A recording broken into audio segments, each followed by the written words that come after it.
దూసుకుపోతోంది. గాయపడిన వారికి వైద్య ఖర్చులు కూడా భరిస్తామంటూ కూడా ఇప్పటికే టాటా గ్రూప్ ప్రకటించింది. బీజే మెడికల్ కాలేజ్ హాస్టల్ నిర్మాణానికి పూర్తి సహకారం అందిస్తామంటూ కూడా టాటా గ్రూప్ వెల్లడించిన బ్రేకింగ్ న్యూస్ ప్రస్తుతం మనం చూస్తూ ఉన్నాం. విమాన ప్రమాద బాధితులకు టాటా గ్రూప్ పరిహారం ప్రకటించింది. మృతుల కుటుంబాలకు టాటా ₹1 కోటి పరిహారం ప్రకటించిన దృశ్యాన్ని ఆ బ్రేకింగ్ న్యూస్ మనం చూస్తూ ఉన్నాం. గాయపడిన వారి వైద్య ఖర్చులు భరిస్తామంటూ కూడా టాటా గ్రూప్ ప్రకటించింది.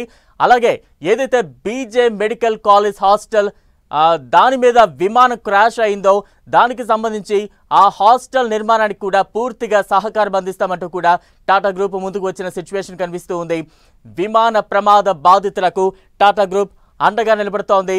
ఒక రకమైనటువంటి చేయూతను అందించే ప్రయత్నం చేస్తోంది. మృతుల కుటుంబాలకు టాటా గ్రూప్ ₹1 కోటి పరిహారం ఇచ్చేందుకు సిద్ధమైంది.